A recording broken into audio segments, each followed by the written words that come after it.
listen, guys, Jeff's been going all these places without me, so I decided I was going to take a really short vacation without him, so I came to Boston for the weekend, mostly to see family, but I'm going to do a few things while I'm here, so feel free to come along with me. Right behind me is Faneuil Hall, and then, of course, Quincy Market is right over here, so we're going to hit both those places up, and then who knows what other kind of trouble we might be able to get into in Boston. Come on along.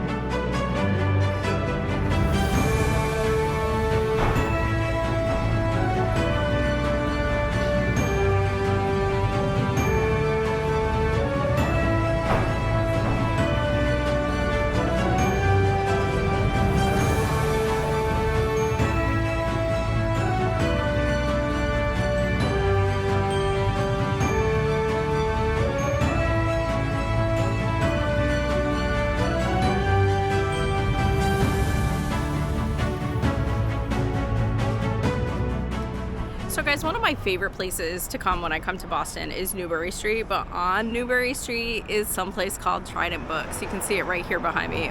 It's not just a bookstore, y'all. It's a cafe, it's got jewelry, it's got magnets, it's got apparel, it's got like all the things. So let's go inside and I'll kind of show you around.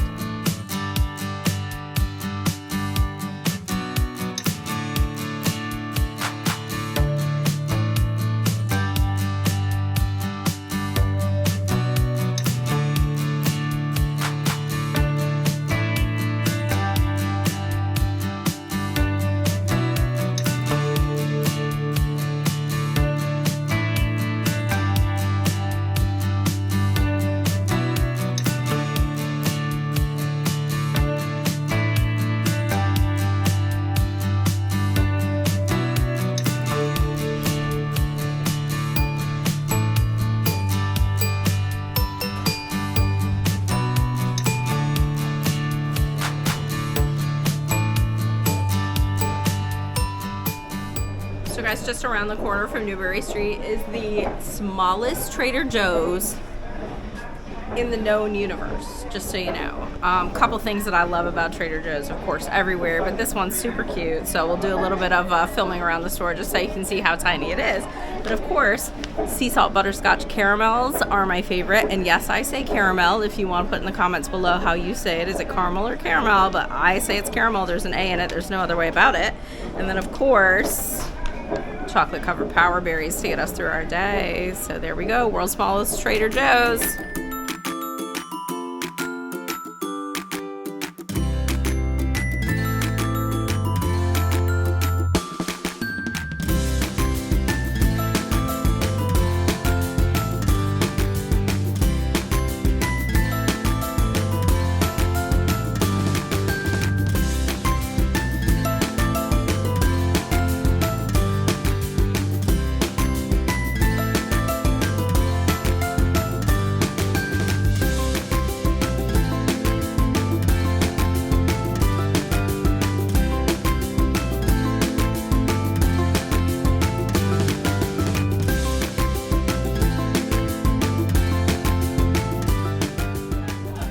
So guys, we're here at what I'm hoping is going to be a really, really cool coffee shop. It is Central Perk, and supposedly from what I've seen and what I've heard from other people who have been here, this is Friends themed. So if you've ever seen the TV show Friends, come on with me and let's see what's up with this coffee shop. I can't wait. I'm super excited. Guys, they even have the iconic couch right out here on the street of Boston. Check that out. Is that not like the coolest thing you've ever seen in your whole life?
So you had to know I wasn't coming to Boston without infusing a little bit of history into things. It is, after all, one of the most historic cities in the United States. So I'm at the Boston Commons right now. Behind me is kind of a monument of sorts to a lot of different people. This area of land has been through a lot of things over the past 350 or so years. Originally, it belonged to one dude. It is where 5 of the main streets in Boston come together, and it's part of a series of parks called the Emerald Necklace that actually winds its way through Boston. After the one dude owned it, sort of during colonial times, it became part of where people would bring their cows to graze. Individual families would bring their cows over here. Lots and lots of protests have started and ended here over the years. But today, there is a Japan festival happening, so that's kind of cool. So this is what you see behind me here. Lots of Japanese companies and Japanese cultural activities and those kind of things. Japanese music, I think you can hear in the background. So it's also used for a lot of things like that, festivals and activities and those kind of things during these days. So that's kind of a little blurb about the Boston Commons, and I think we're done with history for now.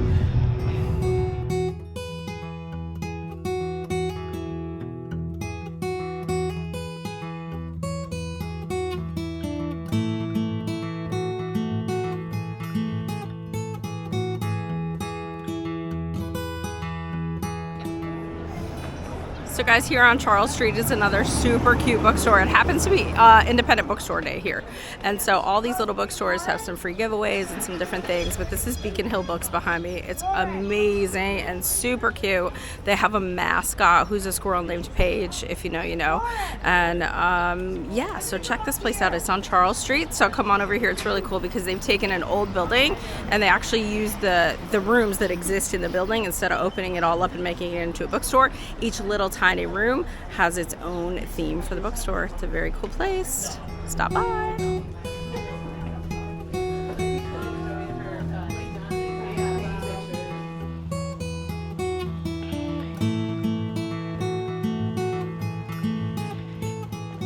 So as you can see, we're back here in Florida, or I'm back here in Florida. That whirlwind trip to Boston was exactly that. It was about 36 hours. I flew in late Friday night, so I got in the middle of the night on Saturday morning, spent all day Saturday, and I had to be back at the airport around 1 on Sunday. So like when I tell you it was a whirlwind trip, it was truly a whirlwind trip. The primary purpose of my trip was to visit our daughter who lives there. Jeff decided to stay here to take care of the dog and all those kind of things since it was such a short trip. Anyway, it made it a little bit easier on everybody if he stayed and just I went. But I got to do some really cool things in Boston. Previously, and I've been to Boston several times in my adult life, I was kind of indifferent about Boston. I didn't love it. I didn't hate it. There was just kind of, okay, it was another city on the East Coast. But after kind of getting the inside tour, the insider view from our daughter, I saw some really cool things that I hadn't previously seen before. So I'm kind of like, you know, moving my little spectrum toward kind of really loving Boston now that I've had some of those more intimate and more local experiences in that particular city. So one thing that was really interesting in me kind of doing this by myself, and again, my primary reason was because I was there to, you know, see our daughter, and I also met up with a friend I hadn't seen in about a year while we were there. So those were kind of my primary purposes for this trip. But I was like, well, let me get some footage as I go, and where I can, I'll record some things. You've probably noticed Jeff is our main camera person when we're together. And so it's a little bit easier with 2 people. So I found myself kind of a little bit disoriented and disjointed and overwhelmed by the fact that it was just me having to do all the things. So, you know, shout out to Jeff for doing that technical stuff that is not anywhere in my wheelhouse anyway. So there are some places that I went to and some things that I saw that I didn't really do any kind of intro or any kind of talking during, just because it wasn't conducive to do that at the moment. So I want to talk a little bit about those now. There are also some places that I didn't take any footage or any film that I think would be worth your while if you happen to be in the area. So first of all, Mike's Pastry, one of the most famous pastry shops probably in the world. The cannoli were amazing. We had a peanut butter and chocolate cannoli, and it was really, really delicious. You know, you can see in their case and their menu on the wall, just dozens and dozens of different flavors of cannoli, and they were really, really well done. The line was long, but it goes really quickly. They have a lot of people and they have a whole entire system. So if you happen to be in the North End, I would definitely recommend go to Mike's Pastry. I also went to Pauli's, which is Pauli, and I got an amazing lobster roll there. It's a little teeny tiny hole in the wall, right kind of around the corner from Mike's Pastry, which is also in the North End. So like right by Faneuil Hall and Quincy Market and those kind of things. The lobster roll was amazing. Probably one of the best I've ever had in my whole entire life.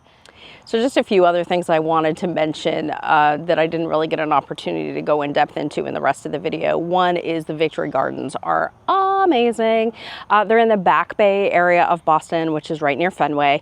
And they're actually plots of land that are owned by residents of Boston for the purpose of gardening. It's really cool because some of them are really, really done up amazingly well. Some are for vegetable gardens, but they started as Victory Gardens in World War II when there really wasn't a lot of room in the city to be able to build, you know, to have gardens and to be able to grow vegetables and those kind of things. So people took this park and they cordoned it off and they built all these little compartments sort of, and then each person bought a compartment to be able to garden during that particular time. And that has carried all the way through until present day when people are still doing that. It's a really, really cool thing to see, and there are lots of winding paths all the way through it. So if you get a chance and you're in the Back Bay area, definitely walk through the Victory Gardens.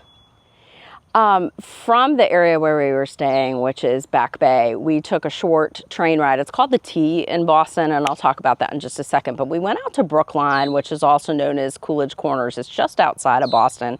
We did a couple really neat things there. It's kind of like a hipster type area. There's a theater out there, and there are a lot of little shops and mom and pop owned indie kind of things. We visited a Hamilton themed restaurant. So if you're at all a fan of either the person Alexander Hamilton or the musical Hamilton, that is a must do. It's kind of a sports bar out in one area and a dining area in another, but the entire menu is like Hamilton themed, and the drink menu is Hamilton themed. It's really cool. It's a little on the pricey side, but it's a really neat experience just to kind of hang out with your friends and, you know, talk about things like Hamilton and those sorts of things.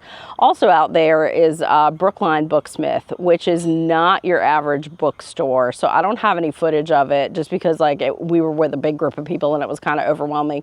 But you walk in and it's a bookstore, but then as you continue to walk, there's a healing arts section with crystals and tarot cards and all those kind of things. There's a whole section on like ethnic foods that are jarred and canned already for you to take away, those kind of things. There's an entire cafe that has a bakery section and a coffee section and those sorts of things.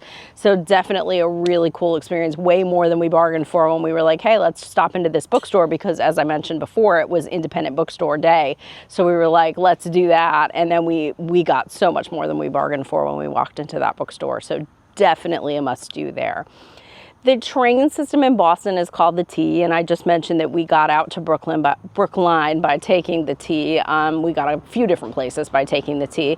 Be careful when you're there. If you're used to other public transit systems, it's a little bit different than that. So there are a couple different lines, and the thing about it is, you know, with them running in both directions, you actually have to swipe into the correct one. If you swipe into the wrong one, so you go down the stairs and you're on the wrong side, you have just paid for a trip that is going the wrong way. So you have to come out and you have to buy another ticket and you have to swipe back in.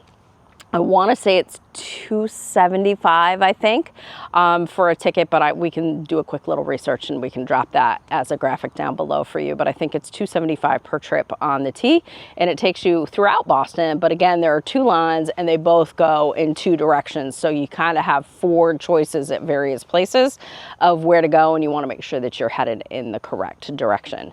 But overall, I had a really great time in Boston. It was a short trip. I look forward to my next trip when I can spend a little bit more time there and kind of delve a little more into those neighborhoods and see more of the sights and do more of the things.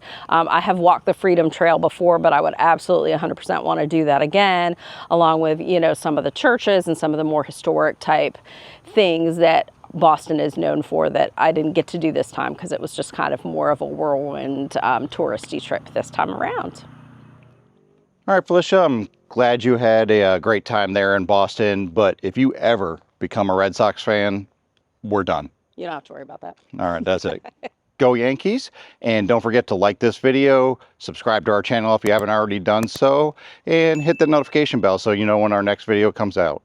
Thanks for watching, and hopefully we're together for our next video. Sounds great. See you then.